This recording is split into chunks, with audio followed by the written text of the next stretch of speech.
তুমি আসমানে থাকো প্রভু, আমি জমিনে, তবু তোমারি প্রেম জামে হৃদয় গহীনে। তুমি আসমানে থাকো প্রভু, আমি জমিনে, তবু তোমারি প্রেম জামে হৃদয় গহীনে। আমি তোমারি গোলাম গো, অন্য কারো নয়। আমি তোমারি গোলাম গো, অন্য কারো নয়। আলিমুল গায়ব তুমি, মালিক রব্বানা।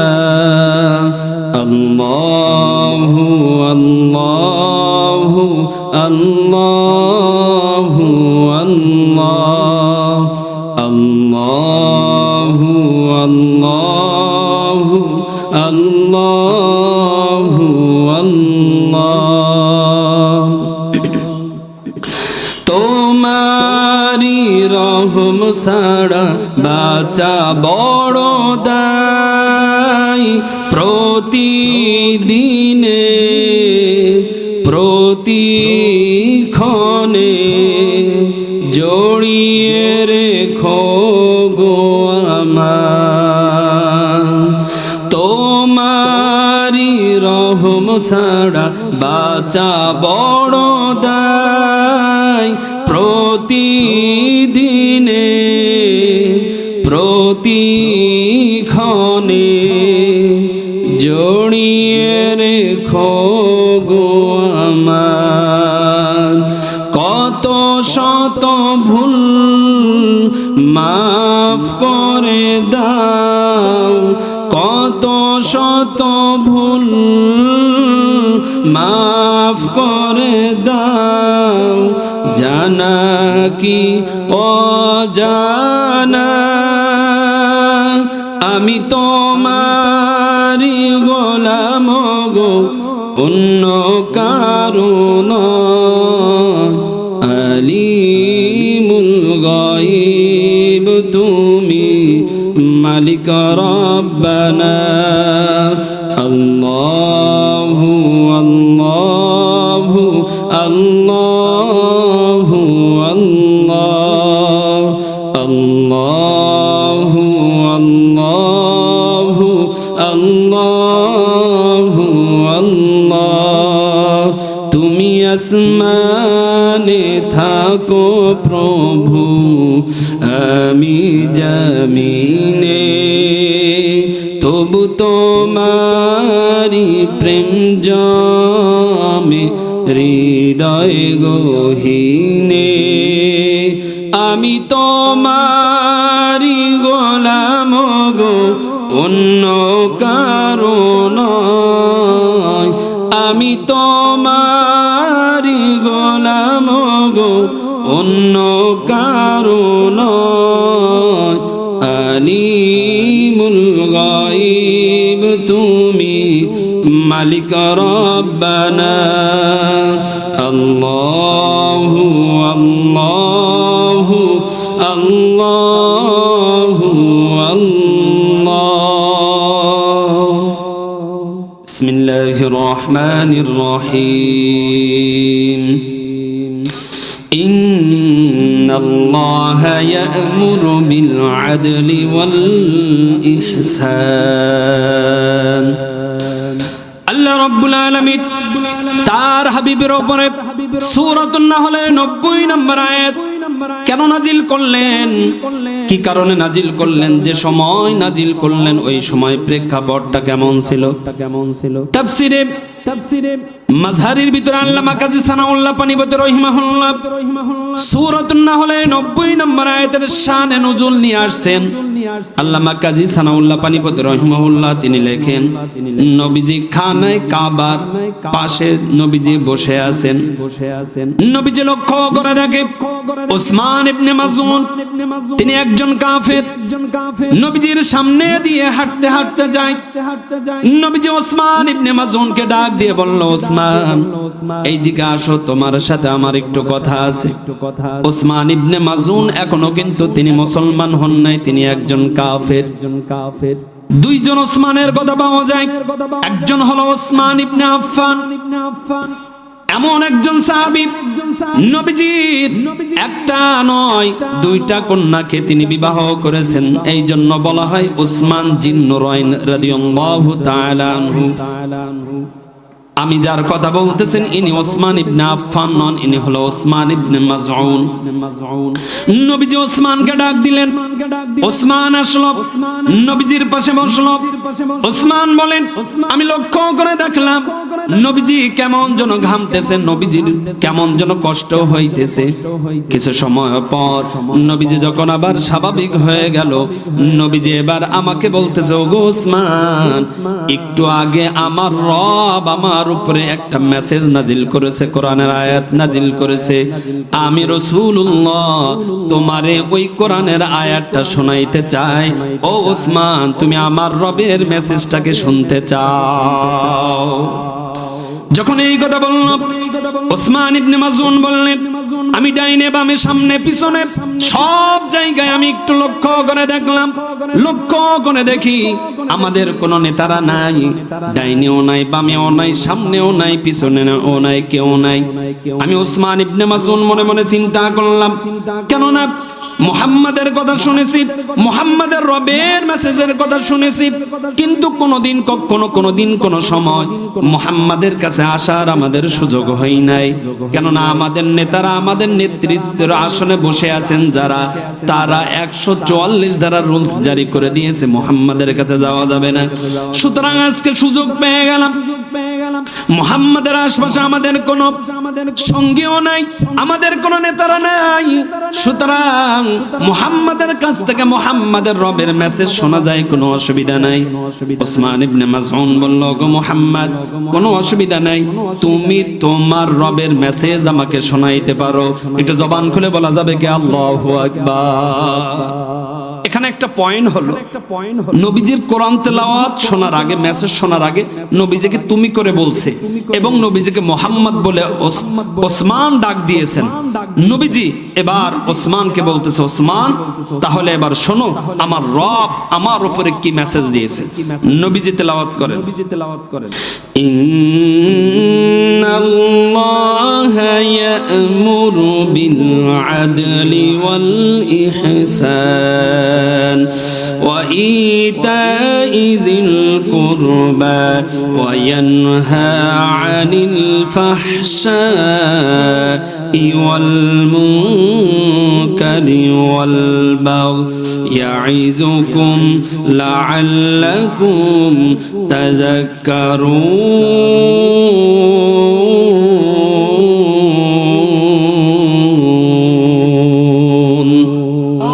নবীজি তেলাওয়াত করলেন, ওসমান ইবনে মাযউন নবীজির চেহারার দিকে তাকিয়ে আছে, চোখটা ছানা বড় হয়ে গিয়েছে, কিংকর্তব্য বিমূঢ় হয়ে গেল। ওসমান এই পর্যন্ত নবীজির কথা শুনছে, রবের মেসেজের কথা শুনছে, কিন্তু কখনো কোনোদিন কোনো অবস্থায় নিকটে আসি নাই, শুনিও নাই। ওসমান কেমন যেন কিংকর্তব্য বিমূঢ় হয়ে গেল, নবীজির দিকে তাকিয়ে আছে, চোখটা ছানা বড় হয়ে গিয়েছে। কিছু সময়ের পর ওসমান ইবনে মাযউনের যখন এই নীরবতা ভেঙে গেল, ওসমান নবীজিকে বললেন, ইয়া রাসূলুল্লাহ, ইয়া হাবিবাল্লাহ, আমি ওসমান, আমি ব্যক্তিগতভাবে অনেক লেখাপড়া জানি, আমি ব্যক্তিগতভাবে অনেক লেখাপড়া জানি। ওগো নবীজি, আপনি যখন আপনার রবের মেসেজটা আমাকে শোনাইতেছিলেন, আমি আমার পিছনের মেমোরিটা বারবার আমি একটু ঘেটে ঘেটে দেখতেছিলাম, আমি বারবার গবেষণা করতেছিলাম, আমি এত কিতাব পড়লাম, এত বই পুস্তক পড়লাম, ফাসাহাত বালাগাত দিয়ে কত কিছু পড়লাম, কিন্তু মুহাম্মাদের রবের মেসেজের মতো এত সুন্দর মেসেজ আমি ওসমান আসমানের নিচে জমিনের উপরে আর কোন জায়গায় পাই না। এটা জোরে বলা যাবে না? আল্লাহু আকবার। সম্মানিত হাজিরিন, ওসমান ইবনে মাজুন যখন এই কথা বলল, নবীজি ওসমানের দিকে তাকিয়ে থাকলো। ওসমান নবীজি হাতে হাত রেখে বললেন, ইয়া রাসূলুল্লাহ, ইয়া হাবিবাল্লাহ, এই পর্যন্ত অনেক বামরাম ইহুদি নাসারা বেঈমান গায়রুল্লাহর কাছে মাথা নত করেছি, আর গায়রুল্লাহর কাছে মাথা নত করতে চাই না। সত্য ধর্ম, সত্য কিতাব সবকিছু আমার বোঝা হয়ে গিয়েছে, সুতরাং আর বামরাম ইহুদি নাসারা বেঈমানের কাছে মাথা নত করতে চাই না, গায়রুল্লাহর কাছে মাথা নত করতে চাই না। ওগো নবীজি, আপনি এখনই আমাকে কালিমা পড়ে মুসলমান বানিয়ে দেন। সম্মানিত হাজিরিন, ওসমান ইবনে মাজুন সূরাতুন নাহলের 90 নম্বর আয়াত একবার শোনার সাথে সাথে তিনি কালিমা পড়ে মুসলমান হয়ে গেলেন। বুঝে থাকলে বলেন, তাহলে আজকেও আমি সূরাতুন নাহলের 90 নম্বর আয়াত আপনাদের সাথে তেলাওয়াত করেছি, আপনাদের সামনে তেলাওয়াত করেছি। তাহলে বুঝে থাকলে বলেন, সূরাতুন নাহলের 90 নম্বর আয়াতের ভিতরে পাওয়ার আছে না নাই? আসতে বললেন কেন? আছে না নাই? সম্মানিত হাজিরিন, শুধুমাত্র তাই নয়, মক্কার একজন নেতা ছিল, মক্কার একজন লিডার ছিল, নাম হলো আকসাম সাইফি। এই আকসাম সাইফি তার হাজার হাজার অনুসারীদেরকে বলতেছে, ও আমার অনুসারীরা, তোমরা শুনে নাও, আমার কাছে একটা মেসেজ আসছে, আমার কাছে একটা সংবাদ আসছে। মক্কার ভিতরে আব্দুল্লাহর বেটা মুহাম্মদ বাপ দাদার ধর্মকে ডিলিট করতে বলে, এক তাওহীদের রিসালাতের দাওয়াত দিতে বলে। আমি যখনই এই মেসেজ আমার কানের ভিতরে আসলো, তোমরা শুনে নাও, গোপনে গোপনে আমি মক্কার ভিতরে বিভিন্ন জায়গায় খোঁজ নিয়ে দেখলাম, আসলে মুহাম্মাদের মতো এত সচ্চরিত্রবান ব্যক্তি, সচ্চরিত্রবান নেতা আসমানের নিচে জমিনের উপরে আর একজনও হতে পারে না। সুতরাং আমি খোঁজ নিয়ে দেখলাম মুহাম্মদ যেটা বলে এটা সত্য কথা বলে। সুতরাং আমি তোমাদেরকে বলতে চাই, আমি এখনই মুহাম্মাদের দরবারে যাব, মুহাম্মাদের দরবারে গিয়ে মাত্র 2টা প্রশ্ন করব। মুহাম্মদ যদি 2টা প্রশ্নের উত্তর দিতে পারে, আমি ওই জায়গায় বসেই মুহাম্মাদের হাতে হাত রেখে কালিমা পড়ে মুসলমান হয়ে যাব। এটা চিল্লায় বলেন না আল্লাহু আকবার। সম্মানিত হাজিরিন, আকসাম সাইফি যখন এই কথা বলল, তার হাজার হাজার অনুসারীর ভিতরে একজন দাঁড়িয়ে বলল, ওগো আমাদের নেতা, ওগো আমাদের মনিব, আপনার কি মেমোরি নষ্ট নাকি? কি নষ্ট? আরে কথা কন না কেন? কি নষ্ট? আচ্ছা, মানুষের কি আবার মেমোরি নাকি? মানুষের মাথা কি থাকে? বিকলাঙ্গ হয়ে যায়, ব্রেন নষ্ট হয়ে গেলে তখন হলো পাগল হয়ে যায়। তো ডিজিটাল, তো একটু ডিজিটাল ভাবে বলতেছি। একজন উঠে দাঁড়ায় বলতেছে, নেতা আপনার কি মেমোরি নষ্ট হয়ে গেছে নাকি? যখন এই কথা বলল, আকসাম সাইফি বলল, কেন তুমি এই কথা বললে? ওই কর্মী সঙ্গে সঙ্গে বলল, ওগো নেতা, আপনি একজন নেতা মানুষ, আপনি একজন লিডার মানুষ, আপনি কেন মুহাম্মাদের কাছে যাবেন? আমার কথাটা আপনি একটু খেয়াল করে শোনেন। জনপ্রিয়তার দিক দিয়ে মুহাম্মদ আপনার চেয়ে দুর্বল, আপনি মুহাম্মাদের চেয়ে সবল। সম্পদের দিক দিয়ে আপনি মুহাম্মাদের চেয়ে সবল, মুহাম্মদ আপনার চেয়ে দুর্বল। সুতরাং দুনিয়ার রীতি নীতি হলো দুর্বলেরা সবলের কাছে যায়, সবলেরা দুর্বলের কাছে আসে না। আপনি একজন নেতা হয়ে কেন মুহাম্মাদের কাছে যাবেন? বরঞ্চ 2জন প্রতিনিধি আপনি পাঠিয়ে দেন, আপনার যে প্রশ্ন, এই প্রশ্নটাও শিখায় দেন, তারা গিয়ে প্রশ্ন করবে। আর যদি উত্তর যদি সঠিক হয়ে যায়, আমাদের কোনো বাধা নাই, আমাদের কোনো নিষেধ নাই, আপনি নবীজির হাতে হাত রেখে মুসলমান হবেন, কোনো অসুবিধা নাই। এখান থেকে একটা বিষয় বাইর হয়, আমাদের সমাজে যারা নেতা হয়, আমাদের সমাজে যারা লিডার হয়, আমাদের সমাজে যারা বস হয় অথবা পজিশনের ভিতরে থাকে, তারা কিন্তু সবাই খারাপ হয় না, তারা ভালো হয়। ভালো হওয়ার নিয়ত করে নামাজের জন্য যখনই যায়, মাথায় যখন টুপি দেয়, টাকনুর উপরে যখন কাপড় পরা শুরু করে দেয়, কিছু পাতি নেতা সাথী নেতা আছে, তারা বলে, নেতা তুমি কি ওই দলে যোগ দিছো নাকি? কোন দলে? তুমি কি ওই দলে যোগ দিছো নাকি? কেন কোন দলে? কেন ওই যে জানেন না, যারা জঙ্গি, যারা ঝামেলা, এই সমস্ত, তারা মাথায় টুপি দেয়, দাড়ি রাখে, টাকনুর উপরে কাপড় পরে, আপনি এই সমস্ত করতেছেন কেন? নেতা বলে, আরে নামাজ পড়বো না। আরে নেতা যারা হয় তারা তো সপ্তাহে একদিন নামাজ পড়ে, আপনি দৈনন্দিন নামাজ পড়তে গেলে তো মোল্লা মৌলবীদের খাতা আপনার নাম উঠে যাবে।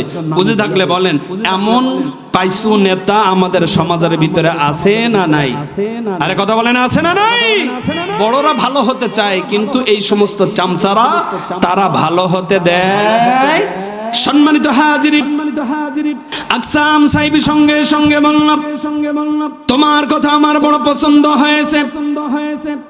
আসলে আমি না গিয়ে দুইজন প্রতিনিধি মুহাম্মাদের কাছে আমি এখনই পাঠিয়ে দিব, আর আমার এই দুইটা প্রশ্ন আমি তাদের কাছে দিয়ে দিব, তারা গিয়ে প্রশ্ন করবে। আর ওই প্রশ্ন আমার কাছে এসে উত্তরটা যখনই বলবে, আর উত্তরটা যদি আমার মনের মতন যদি হয়ে যায়, তাহলে আমি আর দেরি করব না, আমি নবীজির হাতে হাত রেখে কালিমা পড়ে মুসলমান হতে চাই। আকসাম সাইফি দুইজন প্রতিনিধিকে নবীজির কাছে পাঠিয়ে দিলেন। দুইজন প্রতিনিধি নবীজির কাছে চলে গেলেন। নবীজির কাছে যাওয়ার পর লক্ষ্য করে দেখেন, নবীজি সাহাবীদের সাথে কেমন যেন আমলের ভিতরে ব্যস্ত, মুযাকারার ভিতরে ব্যস্ত, বিভিন্ন আমলের ভিতরে ব্যস্ত। দুইজন দাঁড়িয়ে নবীজিকে বললেন, ওগো মুহাম্মদ, অনেক দূর থেকে আসছি, আমরা দুইটা প্রশ্ন করব, দুইটা প্রশ্নের উত্তর নিয়ে আবার চলে যাব। আমাদের নেতা আকসাম সাইফি তোমার কাছে পাঠিয়েছে, কাম তোমরা পয়েন্ট।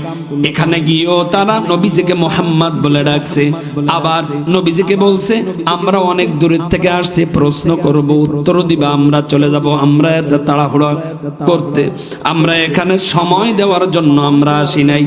যখন এই কথা বলল, নবীজি সাহাবা আজমাইনদেরকে বলল, ও আমার সাহাবীরা, আমি এই মেহমানদের সাথে একটু কথা বলতে চাই, তোমরা তোমাদের আমলের ভিতরে থাকো। নবীজি কোনো রাগারাগি করলেন না। নবীজি ওই দুইজন কাফের ইহুদি নাসারা বেঈমানদেরকে বললেন, বলো তোমাদের প্রশ্ন কি, প্রশ্ন করো, আমি তোমাদের প্রশ্নের উত্তর দিতে চাই। যখন এই কথা বলল, একজন বলল, মান আনতা ইয়া মুহাম্মদ, ওগো মুহাম্মদ, তোমার পরিচয় কি? তোমার পরিচয়টা আমরা জানতে চাই। তোমার পরিচয় কি? তোমার পরিচয়টা আমরা একটু জানতে চাই। যখন এই কথা বলল, নবীজি সঙ্গে সঙ্গে প্রথম নাম্বার প্রশ্নের উত্তর দিয়ে দেয়। নবীজি বলেন, আনা মুহাম্মদ ইবনে আব্দুল্লাহ আতানিয়াল কিতাব ওয়ান নবুওয়া। নবীজি বললেন, আমি মুহাম্মাদের বেটা আব্দুল্লাহ, আমি আব্দুল্লাহর বেটা মুহাম্মদ, আমি আল্লাহ রাব্বুল আলামিন আমাকে দুনিয়াতে পাঠিয়েছেন নবুয়ত দিয়ে, এবং আমাকে আল্লাহ তাআলা তাওহীদের রিসালাত শিক্ষা দিয়ে, একটা কোরআন দিয়ে আল্লাহ তাআলা দুনিয়াতে পাঠিয়েছেন আমাকে। সুতরাং আমি হলাম এই বর্তমান জামানার, বর্তমান সময়ের হলো নবী। যখন প্রথম নাম্বার প্রশ্নের উত্তর দিয়ে দাম সাইবি তার হাজার হাজার অনুসারীদেরকে বলল, ও আমার অনুসারীরা, তোমরা শুনে নাও, তোমরা তাড়াতাড়ি তোমরা মাতা হয়ে যাও, ওয়ালা তাকুনু আজনাবা, খবরদার খবরদার কেউ তোমরা লেজ হবে না। কি হবে না? আরে কথা কয় না, তোমরা সকলে মাতা হয়ে যাও, ওয়ালা তাকুনু আজনাবা, খবরদার খবরদার তোমরা কেউ লেজ হবে না। আমি আপনাদের কাছে জানতে চাই, মাতা হওয়ার কথা বললো, লেজ হওয়ার কথা নিষেধ করলো। আমাদের এই মধ্যকাটিয়া বা মধ্যপাড়ায় আমাদের এলাকার ভিতরে গরু আছে না নাই? আরে কতক্ষণ না কেন, আছে না নাই? আছে। আচ্ছা, ওই গরু যখন ওর ঘরের ভিতরে ঢোকে, গোয়ালের ভিতরে ঢোকে, আগে মাথা ঢোকে না লেজ ঢোকে? কথা বলতে হবে, মাথা না লেজ? মাথা।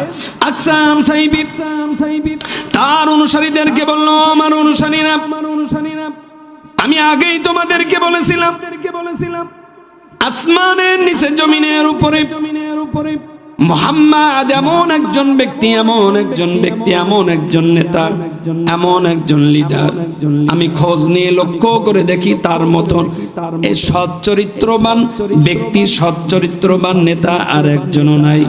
আমি তোমাদেরকে বলেছিলাম মুহাম্মাদের দরবারে যাব, নবীজির দরবারে যাব, মাত্র দুইটা প্রশ্ন করব, প্রশ্নের উত্তর যদি আমার মনের মতো হয়ে যায় তাহলে আমি আর দেরি করব না, কালিমা পড়ে মুসলমান হয়ে যাব। তোমরা শুনে নাও, দুইটা প্রশ্নের উত্তর আমার মনের সাথে মিলে গিয়েছে, আমার মতের সাথে মিলে গিয়েছে। এই জন্য এখনই আমি নবীজির দরবারে যেতে চাই, নবীজির দরবারে গিয়ে এখনই কালিমা পড়ে মুসলমান হতে চাই। সুতরাং কেউ যদি না যাও, দেরি করো, তাহলে এমনও হতে পারে মৃত্যুর আগে তোমার নসিবে কলমা হবে না, মৃত্যুর আগে তুমি কালিমা পড়তে পারবে না, মৃত্যুর আগে তুমি আল্লাহর প্রিয় বান্দা বান্দি হতে পারবে না। এই জন্য আমি তোমাদেরকে বললাম কুনু রুয়াসাকুম, তোমরা মাথা হয়ে যাও। কেননা গরু যখন ঘরের ভিতরে ঢোকে আগে মাথা ঢোকে, আগে লেজ ঢোকে না। সুতরাং তোমরা প্রত্যেকেই মাথা হয়ে যাও। আর যদি মাথা হতে চাও আমার সাথে চলো, নবীজির দরবারে চলো। আমি নবীজির দরবারে গিয়ে এখনই তার হাতে হাত রেখে কালিমা পড়ে মুসলমান হতে চাই। আকসাম সাহিবী তার হাজার হাজার অনুসারীদেরকে নিয়ে নবীজির দরবারে গেলেন। নবীজির দরবারে গিয়ে নবীজিকে বললেন, ইয়া রাসূলুল্লাহ, ইয়া হাবিবাল্লাহ, আমি আকসাম সাহিবী, আমি মক্কার ভিতরে একজন নেতা, একজন লিডার। সুতরাং আমি আপনার ব্যাপারে অনেক আগেই তদন্ত করেছি, গোয়েন্দাগিরি করেছি।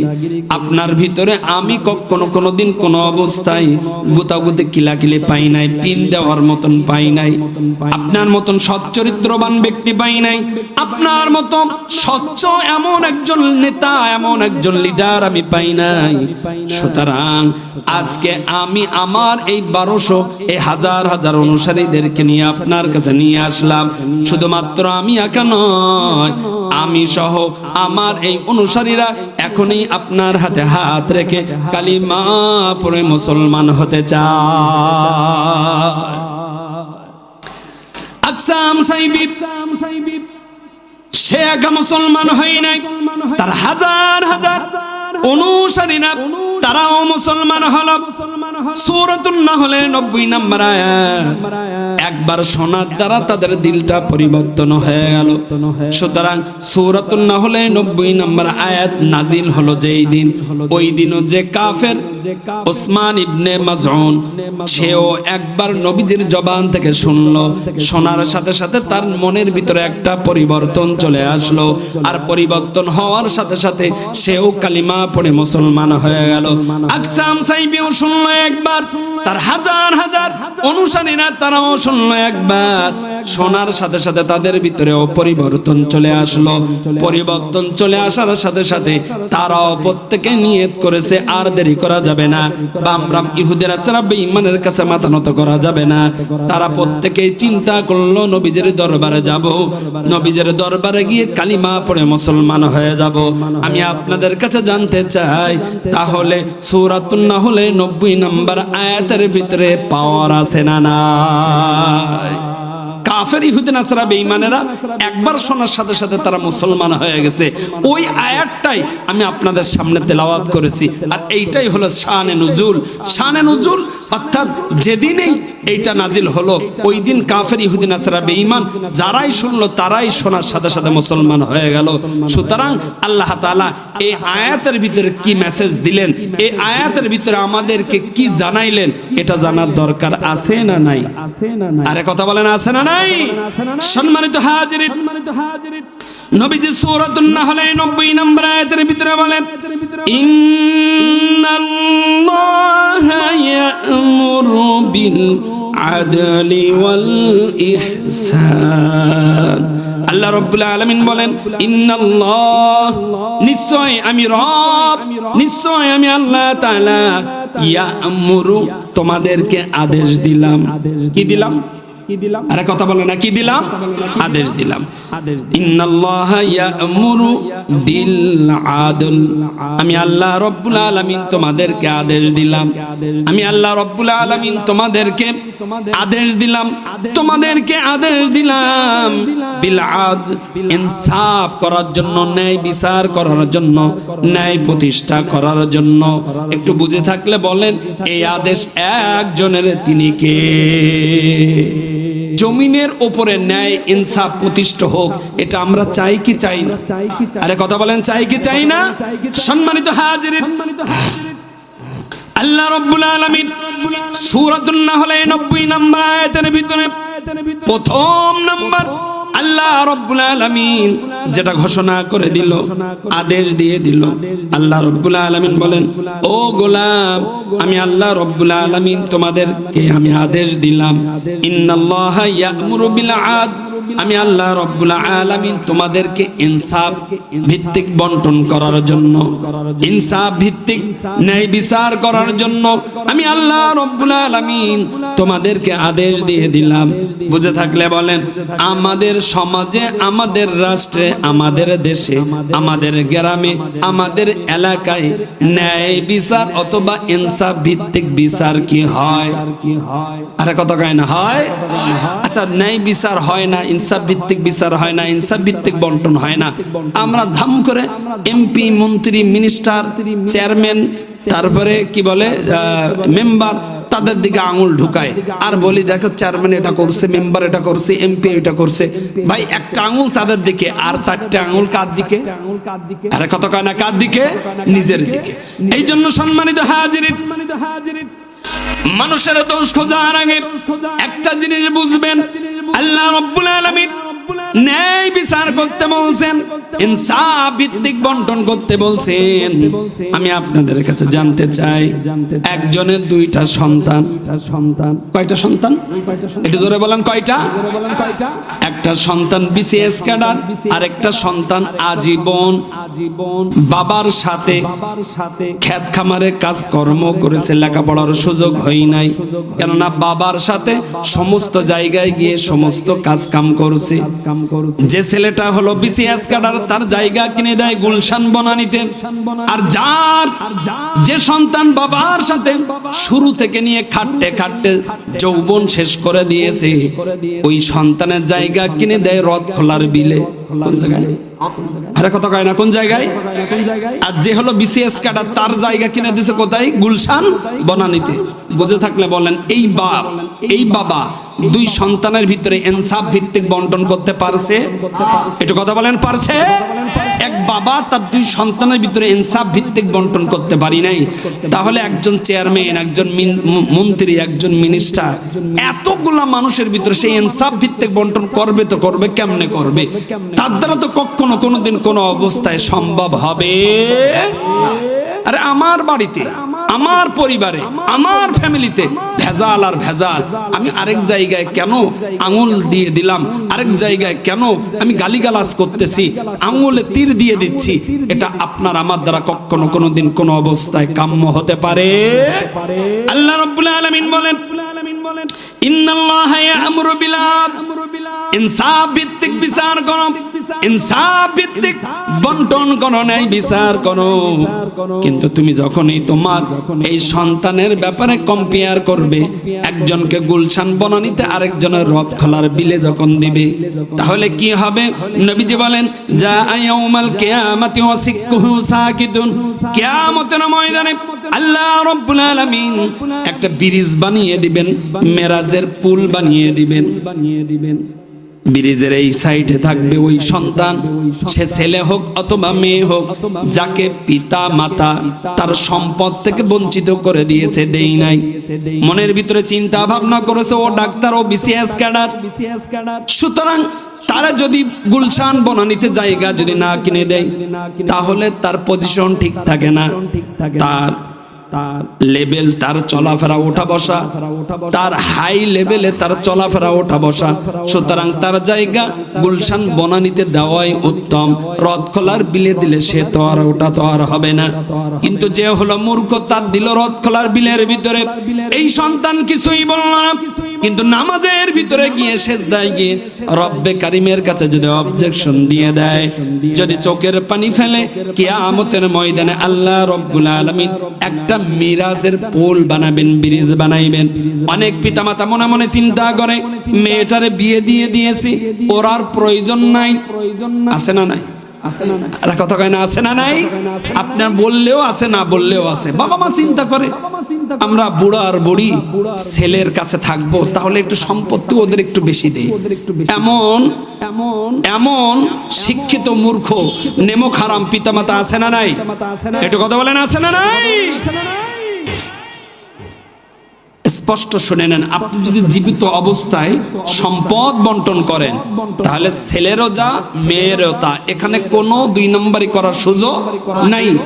যদি বাবা মানা যায়, তারপরে মেরাজের ব্যাপারটা তখন চলে আসে, তখন ছেলে দুই মেয়ে এক। কিন্তু জীবিত অবস্থায় যখন আপনি সম্পদটা বন্টন করবেন, তাহলে উভয়জনের কিন্তু সময় সমান সমান দিতে হবে, নাইলে কিয়ামতের ময়দানে ধরা আছে না নাই? একটু কথা বলতে হবে, আছে না নাই? সম্মানিত হাজিরিন, ওই পিতাকে, ওই মাতাকে, ওই ভাইকে, ওই চাচাকে যখন ওই মিরাজের ওই পুলের উপরে আল্লাহ রাব্বুল আলামিন উঠায়া দিবেন, দুনিয়ার মানুষ লক্ষ্য করে দেখবে, দুনিয়াতে তো ওই মানুষ প্যারালাইসিসের রোগী ছিল না, হাজী সাহেব তো প্যারালাইসিসের রোগী ছিল না, খতিব সাহেব তো প্যারালাইসিসের রোগী ছিল না, মুহাদ্দিস সাহেব তো প্যারালাইসিসের রোগী ছিল না, দানবীর অমুক তমুক ডাক্তার সাহেব তো প্যারালাইসিসের রোগী ছিল না। সবাই এবার বলবে, কি ব্যাপার, আপনি প্যারালাইসিসের রোগী হয়ে গিয়েছেন কেন? এইভাবে হ্যাসরাইতে হ্যাসরাইতে আসতেছেন, প্যারালাইসিসের মতন হাঁটতেছেন, ব্যাপার কি, কারণ কি? যখন এই কথা বলবে, ওই পিতা, ওই মাতা, ওই বড় ভাই, ওই চাচা সঙ্গে সঙ্গে বলবে, দেখো দেখো দেখো, ব্রিজের শেষ মাথায় যাদেরকে দেখা যায় তারা আমার সন্তান, আমার ভাই। দুনিয়াতে আমি সম্পদটা বন্টন করতে পারি নাই, ভাগ বটারি ভালোভাবে করতে পারি নাই। আমার মেয়েকে যখনই বিবাহ দিয়ে দিয়েছিলাম, মনের ভিতরে চিন্তা ভাবনা করলাম, পরের বাড়ি চলে গিয়েছে, তার ভাগ, তার বন্টন আমি আমার সন্তানদের ভিতরে ঢুকায় দিয়েছিলাম। আমার এই সন্তানদের ভিতরে ঢুকায় দিয়েছিলাম এই কারণে মনে করলাম শেষ বয়সে, শেষ টাইমে সন্তানের কাছে থাকবো, ছেলের কাছে থাকবো, তাদেরকে এক্সট্রা দেওয়ার কারণে, একটু বেশি দেওয়ার কারণে আমাকে তারা একটু ভালোবাসবে, মহাব্বত করবে। কিন্তু আমি বুঝি নাই আমার মেয়ের সংসার ভেঙে যাবে, নষ্ট হয়ে যাবে, সে আমার জন্য বদদুয়া দিবে, চোখের পানি ফেলবে, এটা আমি বুঝি নাই। আমার মেয়ে আমার জন্য বদদুয়া করার কারণে আল্লাহ তাআলা আজ কিয়ামতের ময়দানে আমাকে প্যারালাইসিসের রোগী বানিয়ে দিয়েছে। সুতরাং কিয়ামতের ময়দানে আমরা কি প্যারালাইসিসের রোগী হতে চাই? এটা কথা বলতে হবে, চাই। আল্লাহ তুমি এই গজব আর এই আযাব থেকে আমাদেরকে হেফাজত করে, একটু জবান খুলে বলে আমিন, আরো জোরে বলে আমিন। সম্মানিত হাজিরিন, তাহলে বোঝা গেল আল্লাহ রাব্বুল আলামিন বলেন, গোলাম আমি তোমাদেরকে আদেশ দিলাম, আমি তোমাদেরকে বললাম, প্রথম নাম্বার আমি তোমাদেরকে আদেশ দিলাম বিল আদ, ইনসাফ ভিত্তিক বন্টন করা, ন্যায় বিচার করা। তুমি তোমার সন্তানদের ভিতরে ন্যায় বিচার প্রতিষ্ঠিত করে দাও, সমান সমান দিয়ে দাও। অথবা যদি দুনিয়ার থেকে বাবা চলে যায়, তাহলে ওই বন্টনটা হবে ছেলে 2 মেয়ে 1। যদি এই বন্টনটা সুন্দরভাবে হয় তাহলে কোর্ট কাছারি আর কোনো প্রয়োজন হয় না, পুলিশ প্রশাসনের প্রয়োজন হয় না, সালিশের প্রয়োজন হয় না, চেয়ারম্যান মেম্বারেরও প্রয়োজন হয় না। এই গুতাগুতি কিলাকিলি না হইলে আর তাদের পর্যন্ত পৌঁছায় না। আমরা তো এই প্যাচগোছ রেখে দেওয়ার কারণে সমাজের ভিতরে, এমনকি পরিবারের ভিতরে গুতাগুতি কিলাকিলি শুরু হয়ে যায়। আর এই গুতাগুতি কিলাকিলির কারণে এমনকি কোর্ট পর্যন্ত পৌঁছায় যায়, খুন গুম হত্যা রাহাজানি পর্যন্ত পৌঁছায় যায়। বুঝে থাকলে বলেন, ইনসাফ ভিত্তিক বন্টন, ইনসাফ ভিত্তিক ন্যায় বিচার আমাদের সমাজে দরকার আছে না? না। আল্লাহ তাআলা আমাদেরকে সঠিক বুঝদান করে, সকলে বলে আমিন। সম্মানিত হাজিরিন, এটা হলো ন্যায় বিচার, ইনসাফ ভিত্তিক বন্টনের ব্যাপার। ন্যায় বিচারের ব্যাপারে আল্লাহ রাব্বুল আলামিন সূরাতুল আলী ইমরানের ভিতরে আল্লাহ রাব্বুল আলামিন একটা ওয়াকিয়া নিয়ে আসছে, একটা ঘটনা নিয়ে আসছে। নবীজি আপন কাজের ভিতরে ব্যতিব্যস্ত। আবু বকর দৈনন্দিন তার জায়গা থেকে, বাড়ি থেকে মসজিদে নববীতে নামাজের জন্য যায়। মসজিদে নববী এবং আবু বকরের বাড়ির মধ্যখানে একটা ফাঁকা জায়গা আছে, আশপাশে কোনো বাড়ি ঘর নাই। এক কাফের ইহুদি নাসরা বেঈমান দৈনন্দিন আবু বকরকে ইফটিজিং করে। কি করে? আরে কথা কান না কেন? কি করে? ইফটিজিং করে। ইফটিজিং মানে কি? উত্তক্ত করে। ইফটিজিং মানে শুধু এই না, হেনা বেনা কুলসুম রেনাকে খালি আই লাভ ইউ বলে শীষ দেয়, ওটা শুধুমাত্র ওই জায়গায় ইফটিজিং না। ইফটিজিং মানে একটা মানুষকে বিরক্ত করা, একটা মানুষকে জ্বালাতন করা, ঝামেলা করা। তো আমাদের উঠতি বয়সের যুবক যারা, তারা শীষ দেয় ওই গার্লস স্কুলে, ওখানে গিয়ে চুপচাপ বসে থাকে। হেনাবেরা কুলসুম রেনা যার সাথে লিঙ্ক আছে তারা একটু ঝামেলা করে মজা পায়। এটাই আমরা শুধু ধরে রাখছে হলো এইটাই ইফটিজিং। আসলে এইটাই ইফটিজিং না। ইফটিজিং মানে কোন মেয়েও যদি একটা ছেলের দিকে চোখ মারে, এটাও ইফটিজিং। শুধুমাত্র এই না যে ছেলে মেয়েরা দিবে, ও মা, এখন সমাজ তো উল্টা পাল্টা হয়ে গেছে। একটা মেয়ে যদি বলে যে ওই ছেলেটা আমার দিকে চোখ মারছে, বা আমার দিকে শীষ দিছে, বা আমার দিকে একটু অন্য ভঙ্গিতে তাকাইছে, মানুষ এত আবেগ হয়ে যায়, আর ডাইন বাম না দেখে ইচ্ছা মতন মারতে থাকে। আর যদি একটা ছেলে যদি বলে একটা মেয়ে আসলে চোখ মারছে, একটা মেয়ে একটা ছেলের দিকে আসলে তার বাচন ভঙ্গিটা অন্যভাবে করছে, ছেলেটা যদি বলে ও ভাই ওই মেয়েটা আমাকে এমন করছে, সঙ্গে সঙ্গে ওই ব্যক্তিগুলো বলে বাবা তো চেহারা আয়নায় দেখছিস, তোর দিকে কেন এমন করবে? কথা বলে ঠিক না? ঠিক। আমরা ছেলেরা কিন্তু বৈষম্য শিকার হয়ে গেছি। সত্য কথা যদি আমরা বলি, তারপরেও আমরা পুরুষ, আমরা বড় নির্যাতনের শিকার। আমাদের কোনো বিচার নাই। সম্মানিত হাজিরিন, মসজিদে নববী এবং আবু বকরের বাড়ির মধ্যখানে বড় একটা ফাঁকা জায়গা। ওই কাফের ইহুদি নাসরা বেঈমান দৈনন্দিন ওত পেতে থাকে আবু বকরকে উত্তক্ত করার জন্য। দৈনন্দিন আবু বকরকে একের পর এক উত্তক্ত করে। আবু বকর কিছুই বলে না। একদিন হঠাৎ করে ওই কাফের ইহুদি নাসরা বেঈমান আবু বকরকে বলল, আবু বকর, আমাদের দেবতা হলো ধনী, তোমাদের রব হলো ফকির। একটু চিল্লায় বলেন না নাউজুবিল্লাহ। আমি আপনাদের কাছে জানতে চাই, আমাদের রব কি ফকির? আরে আসতে বলেন কি আমাদের রব কি ফকির? সম্মানিত হাজিরিন, যখন এই কথা বললাম, আবু বকর আর দেরি করল না, সঙ্গে সঙ্গে প্রস্তুতি ছাড়া ওই কাফের ইহুদি নাসারা বেঈমানের কানের ভিতরে এমন একটা চড় মেরে দিয়েছে, ওই কাফের ইহুদি নাসারা বেঈমানের ওই কানের নেটওয়ার্ক বন্ধ হয়ে গেছে। কি বন্ধ হয়েছে? কি বন্ধ হয়েছে? নেটওয়ার্ক বন্ধ হয়ে গেছে। দেখবেন অনেক সময়, এখন তো আর রেডিও নাই, আমরা রেডিও দেখছি। এই জেনারেশন রেডিও চেনে না। এই জেনারেশন চেনে হলো টিকটক, এই জেনারেশন চেনে হলো হোয়াটসঅ্যাপ, এই জেনারেশন চেনে হলো বিভিন্ন আইডি, ফেসবুক, ইনস্টাগ্রাম, এটা সেটা হাবি সাবি, এইগুলোই চেনে। রেডিও টিডিও চেনে না। ওই কিট তারা চেনে না। এই বিভিন্ন খেলা তারা চেনে না। তারা খেলা চেনে হলো মোবাইলের ভিতরে গেম আছে, ওই গেম চেনে। মোবাইল মোবাইলের ভিতরে পরকীয়া আছে, ওই পরকীয়া জানে, পরকীয়া বোঝে, তারা অন্য কোনো খেলাধুলাও বোঝে না। যখনই সময় পায় হেনাবেনা কুলসুম রেনার সাথে গুতাগুতি অর্থাৎ চ্যাটিং ডেটিং এটা শুরু করে দেয়। সবুর গপ্পর ছাত্রের সাথে ডেটিং আর চ্যাটিং শুরু করে দেয়। এই ডেটিং চ্যাটিং করতে করতে এমন একটা সময় চলে আসে, মনের ভিতরে ভালো লাগা কাজ করে। কই জামালপুর, কই শরিয়তপুর, কই বিভিন্ন রাষ্ট্রে চলে আসে, আপন গতিতে চলে আসে। আমাদের সমাজের ভিতরে এমন আছে না নাই? এরা কথা বলেন, আছে না নাই? সম্মানিত হাজিরিন, যখনই বললাম আবু বকর তোমাদের রব হলো ফকির, আমাদের দেবতা হলো ধনী, যখন এই কথা বলল আবু বকর আর দেরি না করে কাফের ইহুদি নাসরা বেঈমানের কানের ভিতরে থাপ্পড় মেরে দিল। যখন এই থাপ্পড় মারলো, ও কানের ভিতরে হাত দিয়ে মনে মনে চিন্তা করলো, হায় রে, আবু বকর তো অনেক ধৈর্যশীল একজন মানুষ, নরম হৃদয়ের একজন মানুষ, মারলো তো মারলো, এমন করে মারলো আমার কানের ভিতরে কোনো নেটওয়ার্ক নাই। এই জন্য বলতেছিলাম রেডিওর ভিতরে ওই চ্যানেল যদি না ধরে তাহলে পো করে আওয়াজ হতো। এখনো পর্যন্ত ওই চ্যানেল যদি অ্যাকুরেট যদি না হয় তাহলে কোনো কথা হয় না, খালি পো করে আওয়াজ হয়। ওই কাফের ইহুদি নাসরা বেঈমান এই কানের ভিতরে কোনো আওয়াজই পাই না, নেটওয়ার্ক কেমন যেন নষ্ট হয়ে গিয়েছে।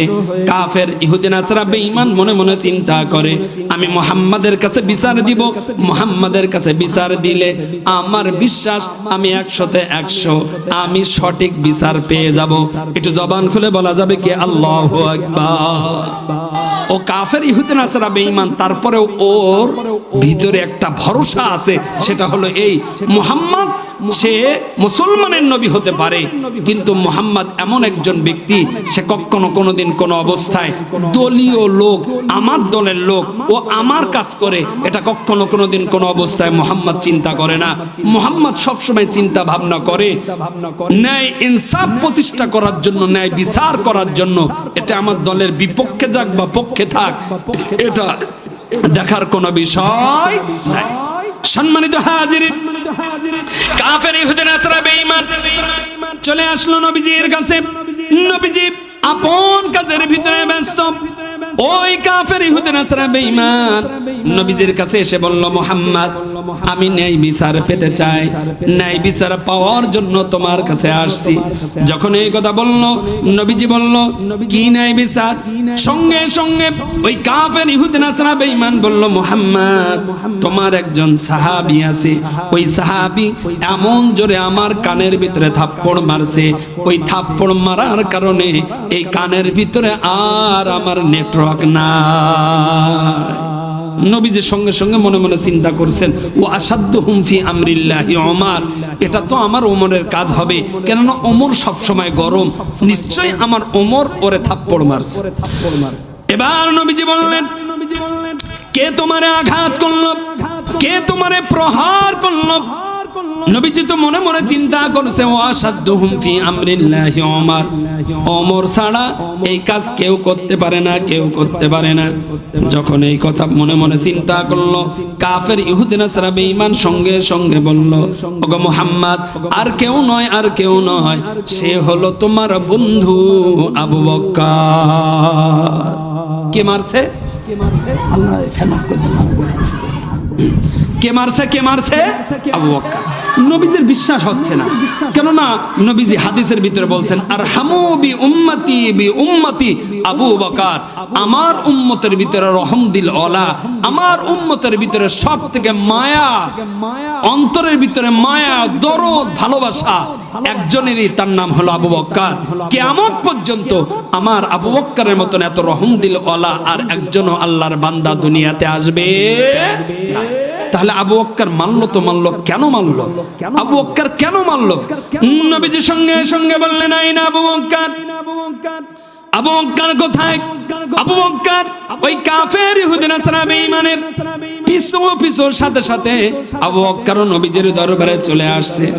নবীজির দরবারে আসার পর নবীজিকে বললেন, ইয়া রাসূলুল্লাহ ইয়া হাবিবাল্লাহ লাব্বাইক, ইয়া রাসূলুল্লাহ ইয়া হাবিবাল্লাহ লাব্বাইক, আমি আবু বকর, আমি হাজির। এই যে কি হচ্ছে এই জায়গায়?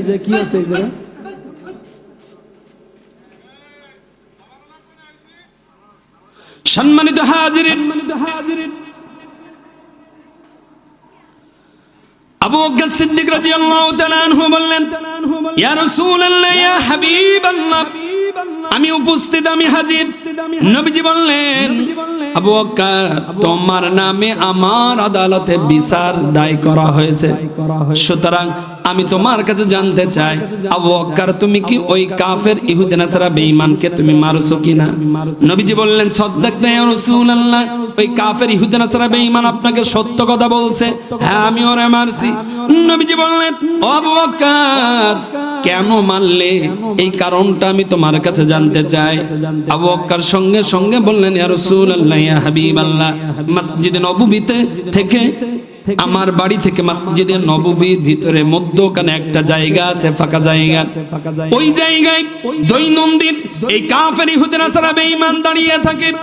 দৈনন্দিন এই কাফের ইহুদি নাসারা বেঈমান আমার মেয়েকে নিয়ে ইফটিজিং করে, আমার সন্তানকে নিয়ে ইফটিজিং করে, আমাকে নিয়ে বাজে মন্তব্য করে, এমনকি আমার বিবিকে নিয়েও বাজে মন্তব্য করে।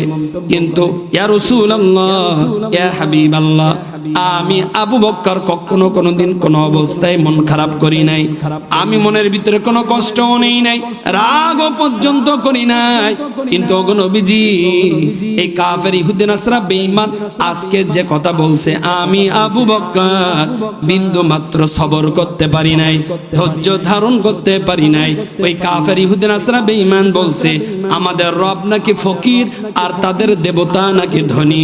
এই কথা যখনই বলছে আমি আর দেরি করতে পারি নাই, সঙ্গে সঙ্গে আমি থাপ্পড় মেরে দিয়েছি।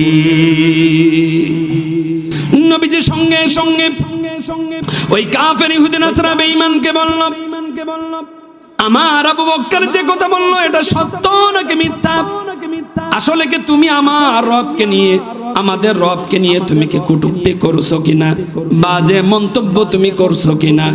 যখন এই কথা বললো, ওই কাফের ইহুদি নাসারা বেঈমান সঙ্গে সঙ্গে কয়, লাত উজ্জাত হুবালের কসম খেয়ে বলি, ওগো মুহাম্মদ, আবু বকরের সাথে এই ধরনের কোনো আমার কথা হয় না। জোরে বলেন না নাউজুবিল্লাহ। আসলে বুঝে থাকলে বলেন, আসলে কি কথা হয় নাই? আরে কথা কন না কেন? কথা হয় নাই, কিন্তু কসম খেয়ে ফেলছে। নবীজি সঙ্গে সঙ্গে বললেন, আবু বকর, ইসলামের রীতি নীতি সম্পর্কে তুমি তো ভালোভাবে জানো। বাদী বিবাদের ভিতরে কেউ যখন কসম খায় তখন সাক্ষী দেখাতে হয়। কি দেখাতে হয় ভাই? একটু জোরে বলেন না, কি দেখাতে হয়? সাক্ষী দেখাতে হয়। আবু বকর, বাদী বিবাদের ভিতরে কসম খাইলে সাক্ষী দেখাতে হয়। আবু বকর, তুমি এখন সাক্ষী দেখাও, সাক্ষী যদি দেখাইতে না পারো তাহলে তোমার উপরে কিন্তু ওই থাপ্পড় খাওয়া লাগবে। নবীজি যখন এই কথা বললাম, আবু বকর সঙ্গে সঙ্গে বললাম, ইয়া রাসূলুল্লাহ,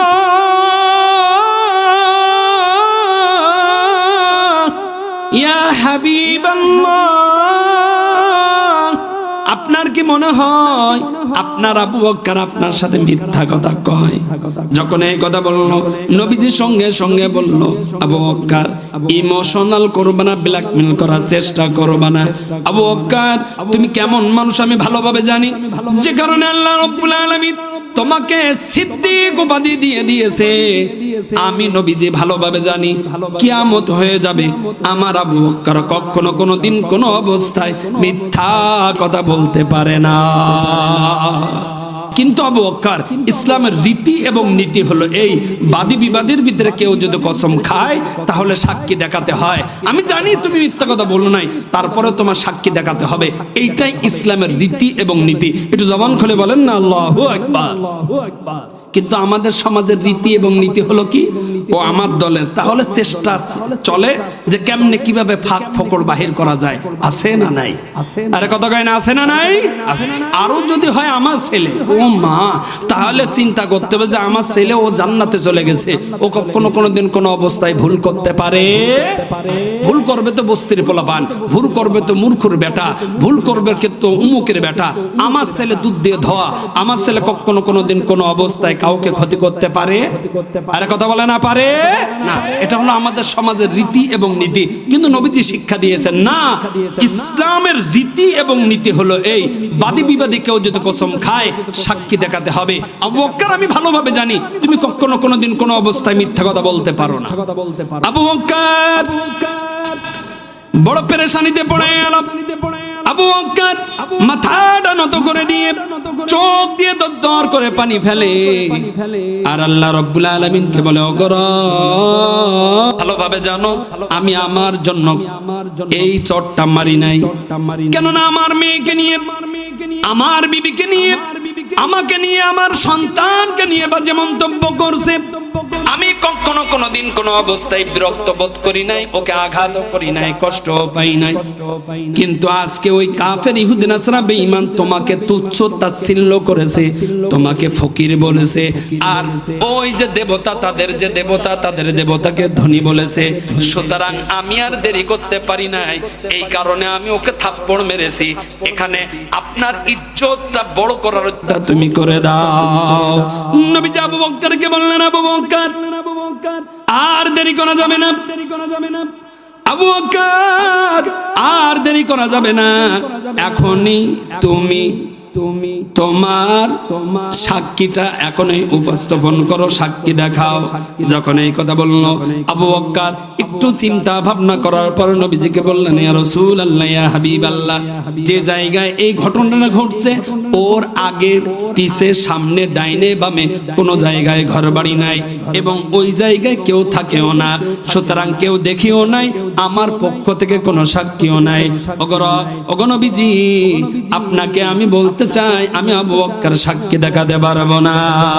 যখন এই কথা বলল নবীজির সঙ্গে সঙ্গে ওই কাফের ইহুদি নাসারা বেঈমানকে বলল, যাও, আমার আবু বকর তোমাকে যে হাত দিয়ে যে কানে আঘাত করেছে, আঘাত করার কারণে তোমার যে কানের নেটওয়ার্ক বন্ধ হয়ে গিয়েছে, ওই কানে গিয়ে তুমি গিয়ে আঘাত করা শুরু করে দাও। সুতরাং নবীজি যখন এই কথা বলে দিল, ওই কাফের ইহুদি নাসারা বেঈমান হাতা গোটায় আর মনে মনে বলে, ও আবু বকর, তুমি তো প্রস্তুতি ছাড়াই আমাকে আঘাত করেছো, আর আঘাত করার কারণে আমার কানের নেটওয়ার্ক বন্ধ হয়ে গিয়েছে। কিন্তু শুনে নাও ও আবু বকর, আমি প্রস্তুতি নিয়ে তোমাকে এমন আঘাত করব, কানের নেটওয়ার্ক তো বন্ধ হবে তো হবে, এমনকি তোমার ঘিলু পর্যন্ত নড়ে যাবে। ও মুসকে মুসকে হাসে আর চিন্তা করতেছে, আজকে মোহাম্মদকে ফাঁকি দিলাম, মোহাম্মদকে ভূগোল বুঝাইয়া দিলাম, আজকে আমি আবু বকরকে মারবো আর মজাটা বুঝাই দিব। বুঝে থাকলে বলেন, কেউ যেটা দেখে না দেখে কে? আসতে বললেন কেন? কেউ যেটা দেখে না দেখে কে? সম্মানিত হাজিরিন, কাফের ইহুদি নাসারা বেঈমান হাতা গোটায় আবু বকরের দিকে যায়। আবু বকর মাথাটা নত করে দিয়ে চোখ দিয়ে দর করে পানি ফেলে, আর আল্লাহ রাব্বুল আলামিনকে বলে, ওগো আজ বিচার ফায়সালা যদি আমার উপরে চলে আসে, কিয়ামত পর্যন্ত ইতিহাস হয়ে যাবে, সকলে বলবে মুহাম্মদ আল আমিনার, মুহাম্মদ নাই পরায়ণ বাদশাহ হতে পারে না। ওগো রব, আমার কারণে নবীজি যদি ওলট পালট যদি কোনো বিচার ফায়সালা দিয়ে ফেলে, আমি আবু বকর কিয়ামতের ময়দানে আসামি হয়ে যাব। সুতরাং তোমার কাছে বিচার দিয়ে দিলাম, আজকের বিচার ফায়সালাটা তুমি